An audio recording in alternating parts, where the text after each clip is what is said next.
Tu crées du contenu depuis un certain temps, mais selon toi, il serait temps de passer le flambeau, de déléguer cette partie pour que tu puisses te concentrer sur ta zone de génie? Comment le faire et quand? J'y réponds dans les prochaines minutes. Les médias sociaux en affaires est ton rendez-vous hebdomadaire pour en connaître davantage sur les différents réseaux sociaux et les plateformes de création de contenu dans un contexte d'affaires. Chaque semaine, je répondrai à une question thématique qui te permettra d'appliquer concrètement ces conseils pour ton entreprise. Si tu reconnais l'importance et la puissance des réseaux sociaux ainsi que de la création de contenu pour ton entreprise et que tu souhaites en apprendre davantage sur cet univers, tu es au bon endroit. Je suis Amélie Delebel, travailleuse autonome dans le domaine des communications et marketing depuis février 2020. Je travaille avec les réseaux sociaux et dans la création de contenu depuis 2014.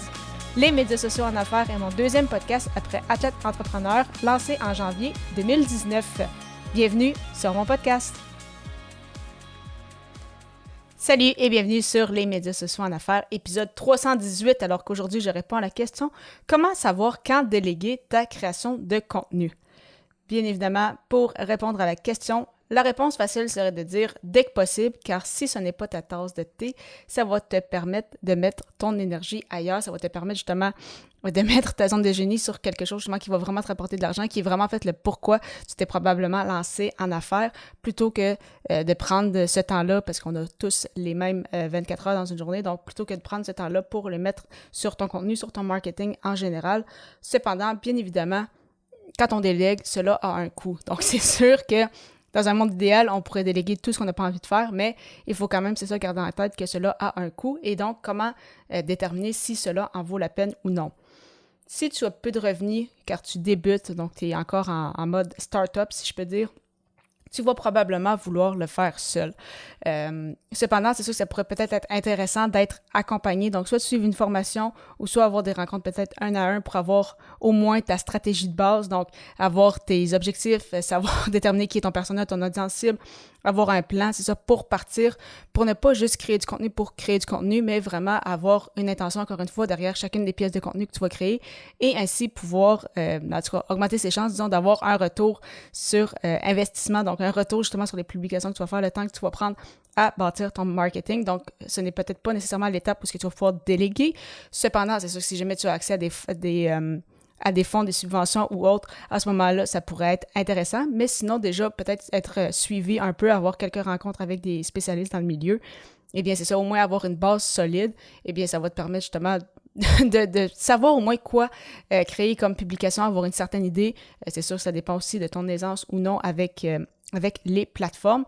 Mais c'est ça, si au moins tu as une certaine base et que tu sais sur quoi faire, pourquoi le créer, pour quelles raisons, c'est sûr que ça va te permettre d'augmenter un peu tes chances de réussite à ce niveau-là. Et justement, ça va peut-être te permettre même justement de générer tes premières ventes, de générer des revenus. Et une fois que ça c'est fait de manière récurrente, donc tu le sais justement que tu as des revenus stables, là, ça devient intéressant de déléguer en fait au fur et à mesure de ce qui sort de ta zone de génie.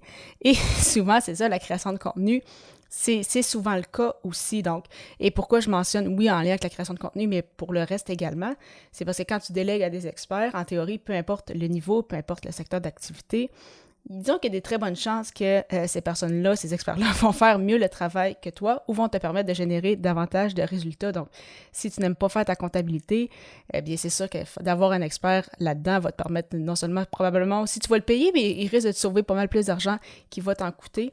Donc, vraiment important, c'est ça, de se dire, bon, ben, quand on commence à avoir des revenus récurrents, là, voir, prioriser selon nos besoins, selon qu'est-ce qu'on aime vraiment pas faire, qu'est-ce qui va nous permettre justement de générer des résultats ou non.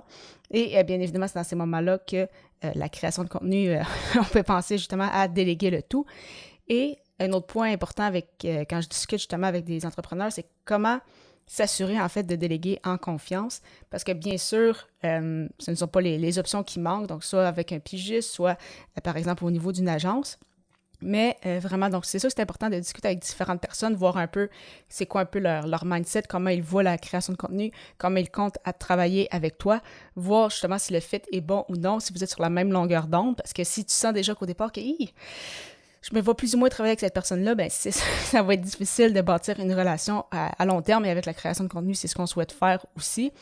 Et si ce n'est pas le cas, justement, que tu discutes avec quelqu'un et tu le sens que le fit est plus ou moins là, c'est très correct si tu passes à un autre appel. Donc, il ne faut pas se sentir mal de discuter avec quelques pigistes, quelques agences, voir, bon, mais qui sait vraiment, avec qui, en fait, j'ai envie de travailler, puis à qui je peux assez faire confiance pour déléguer mon contenu, parce que c'est ça, la confiance doit être là dès le départ. Et bien évidemment, les attentes doivent aussi être très claires des deux côtés pour éviter les malentendus. Donc, ça aussi, j'en ai entendu des histoires par rapport à ça. Donc, vraiment très important que le tout soit clair des deux côtés pour justement permettre une collaboration saine et sur le long terme. De mon côté, j'aime bien avoir une première rencontre avec le client potentiel pour voir si justement, si le fit est bon, si on s'entend bien, si on a la même vision des choses, si on aime chacune de la façon de travailler et bien évidemment, si au niveau monétaire, au niveau budgétaire, si ça fonctionne également. Et une fois que la collaboration est enclenchée, bien, j'aime beaucoup, moi, miser sur le long terme. Donc, ça fait déjà plusieurs clients avec qui que je travaille, et ça fait déjà plus d'1 an ou même plusieurs années qu'on collabore ensemble. Et vraiment, ça, c'est la confiance, c'est vraiment la clé. Pour moi, c'est quelque chose qui est super, super important. Ça va dépendre peut-être pour chaque personne. De mon côté, une fois que j'ai un client, j'aime ça, c'est ça. Travailler à long terme avec lui, c'est de cette façon-là aussi qu'on voit des résultats. On commence à se connaître de mieux en mieux. Donc, c'est plus facile justement des fois de proposer des idées ou voir qu'est-ce qui pourrait être fait ou non. Donc, vraiment, c'est de cette façon-là que j'aime bien fonctionner et qui semble bien fonctionner avec mes clients également. Mais bien évidemment, il y a différentes façons de voir les choses. Donc, c'est à toi de voir ce qui est vraiment important pour toi. Tu voudrais savoir justement si tu es prêt ou non à déléguer ta création de contenu. Si c'est ton cas, ça va me faire plaisir d'échanger avec toi. Donc, simplement à prendre rendez-vous gratuitement avec moi au ameliedelabel.com/consultation. J'ai déjà hâte de te retrouver à l'épisode 319 alors que je répondrai à la question « Pourquoi développer ta marque personnelle sur les réseaux sociaux? » À bientôt!